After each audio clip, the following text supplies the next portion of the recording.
Hi guys, welcome back to the channel. ఈరోజు నేను చూసిన మూవీ వచ్చేసి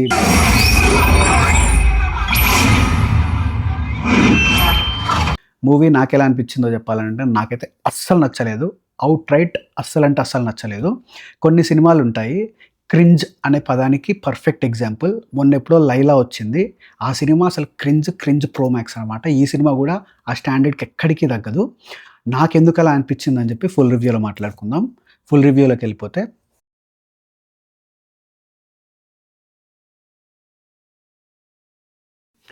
మీరు గనుక ఈ ఛానల్ ఫస్ట్ టైమ్ చూస్తుంటే సబ్స్క్రైబ్ చేసుకొని లైక్ అండ్ షేర్ చేయండి. లైక్ అండ్ షేర్ ఎందుకంటే చూస్తున్న వాళ్ళు రియాక్ట్ అయితే వీడియోకి దాన్ని ఇంకెక్కువ మందికి షేర్ చేయడానికి యూట్యూబ్ ట్రై చేస్తుందనమాట. సో కొంచెం లైక్ అండ్ షేర్ చేయండి. ఇప్పుడు రివ్యూ దగ్గరికెళ్ళిపోతే, మూవీ ప్లాట్ లైన్ గురించి మాట్లాడుకుంటే, ప్లాట్ లైన్ అంటూ అసలు ఏమీ ఉండదు మూవీలో. వీళ్ళు ఫస్ట్ నుంచి చెప్పడం కూడా స్టోరీ ఎక్స్‌పెక్ట్ చేయకండి జాతిరత్నాలు లాగా అనుకుంటున్నారు. జాతిరత్నాలు ఈస్ ఫార్ బెటర్. ఎందుకంటే జాతిరత్నాలు మనకి కామెడీ గానీ, మూమెంట్స్ గానీ, ఆ స్టోరీ ప్లాట్ లైన్‌లో ఎక్కడ కామెడీ ఉండదు. వాళ్ళు చేసే సినారియోస్, వాళ్ళు చేసే ఈవెంట్స్‌లో కామెడీ ఉంటది. ఈ సినిమాలో ప్లాట్ లైన్ దగ్గరికొచ్చేసేసరికినే అసలు ప్లాట్ లైన్ చాలా ప్లెయిన్ ప్లాట్ లైన్. అది చెప్పుకోవడం కూడా చాలా వేస్ట్. సో, ఆ ప్లాట్ లైన్ చుట్టూరు కొన్ని క్యారెక్టర్స్ అయితే అసలు ఎందుకొస్తున్నాయో తెలీదు. ఆ కామెడీ డైలాగ్స్ గానీ, ఏది వర్క్ అవ్వదు మూవీలో. ఏదో జస్ట్ 'జబర్దస్త్‌లో' సీన్స్ కూడా కొన్ని చాలా బావుంటాయి. 'జబర్దస్త్‌లో' కామెడీ టైమింగ్ గూడా కొన్ని చెప్పుకోవాలంటే స్కిట్స్ చాలా బావుంటాయి. కానీ ఇందులో ఆ డైలాగ్ టైమింగ్ గానీ, ఫస్ట్ మనకి కామెడీలో పని జేయాల్సిందేంది టైమింగ్. ఈ సినిమాలో టైమింగ్ ఎక్కడ పర్ఫెక్ట్‌గా సెట్ అవ్వదు. అలా అని యాక్టర్స్ లేరని కాదు. యాక్టింగ్ దగ్గరికొచ్చేసరికి చాలా పెద్ద పెద్ద యాక్టర్స్ మనకిప్పుడు ప్రామినెంట్‌గా మనకు కనపడుతున్న 'విష్ణు ఓయ్' అయితే ఏంటి, 'రాఘమయూర్' అయితే ఏంటి, మన 'ప్రియదర్శి' అండ్ చాలామంది పెద్ద పెద్ద యాక్టర్స్, పాత యాక్టర్స్ అందరున్నారు. 'వెన్నెల కిషోర్' ఉన్నాడు, 'సత్య' ఉన్నాడు. కాకపోతే ఎవ్వరి క్యారెక్టర్ మనకి అంతగా full ఫ్లెడ్జ్డ్‌గా fun generate చేయదనమాట.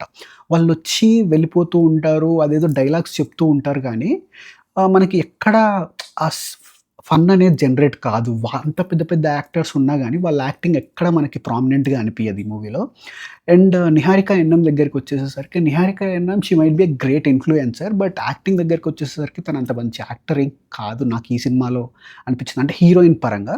But when it comes to 'Priyadarshi' గాని, మన వీళ్ళందరూ వాళ్ళ స్క్రిప్ట్ సెలక్షన్ పర్ఫెక్ట్‌లీ అంటే మంచి స్క్రిప్ట్ ఉండుంటే ఒక 'బలగం' సినిమా తీసుకున్నాం, మన 'ప్రియదర్శి'ది 'మల్లేశం' సినిమా తీసుకున్నా అతని యాక్టింగ్ పెర్ఫార్మన్స్ చాలా బావుంది. కాకపోతే ఈ సినిమా కామెడీ టైమింగ్ గాని, అది రాసే విధానంలోనే మనకెక్కడ కనెక్ట్ గాదు. సో, అదెక్కడ మనకి కామెడీ వర్క్ అవ్వలేదు సినిమాలో. మొత్తం క్రింజ్ కామెడీ అనిపిస్తూ ఉంటుంది.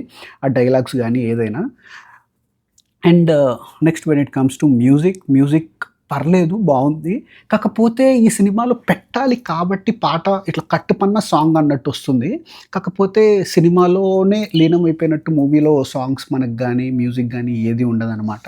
పెట్టాలి కాబట్టి ఏదో ఒక సాంగ్ ఉండాలి కాబట్టి సాంగ్ వస్తూ ఉంటుంది. పాట మాత్రం కట్టుపన్న సాంగ్ అన్నట్టే ఉంటుంది. అండ్ ప్రొడక్షన్ దగ్గరికొచ్చేసరికి ప్రొడక్షన్ వీళ్ళు చాలా బడ్జెట్ పెట్టామని అన్నారు. బడ్జెట్ ఎక్కడ పెట్టారనంటే, ఇంతమంది పెద్ద క్యాస్ట్‌ని పెట్టుకున్నప్పుడు మరి ఆబ్వియస్‌లీ వాళ్ళకే అయిపోతుంది. బ్రహ్మానందం గారినైతే లిటరల్లీ ఆ పాట కట్టుపన్న సాంగ్ అన్నట్టే వస్తుంది. అందులో వాడారు కానీ అది సినిమాకి ఎక్కడ యాడప్ అవ్వదు. ఇప్పుడు బ్రహ్మానందం లాంటి పెద్ద యాక్టర్‌గా తీసుకురావాలంటే, బ్రహ్మానందం గారు లాంటివి, సో, అతని బడ్జెట్ ఆబ్వియస్‌లీ చాలా కొంచెం అమౌంట్, మంచి అమౌంటే ఇవ్వాల్సొస్తుంది గదా! అది మనకి సినిమాలో యాడప్ అయితే పర్లేదులే గానీ, అదెక్కడ యాడప్ అవ్వదు.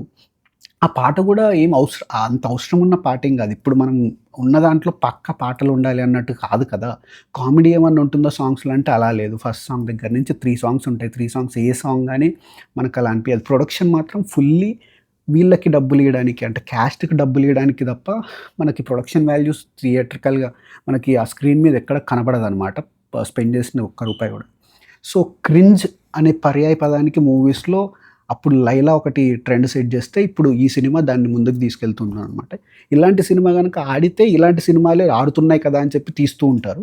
సో, ఐ డోంట్ థింక్ ఇలా ఈ మూవీస్‌ని ఎంకరేజ్ చేయాల్సిన అవసరం ఉందని చెప్పి, సో, ఇది నాకనిపిచ్చింది. నేను ఫీల్ అయింది మూవీ చూసాక. మీకెలా అనిపిచ్చిందో మీరు కింద కామెంట్ జేయండి.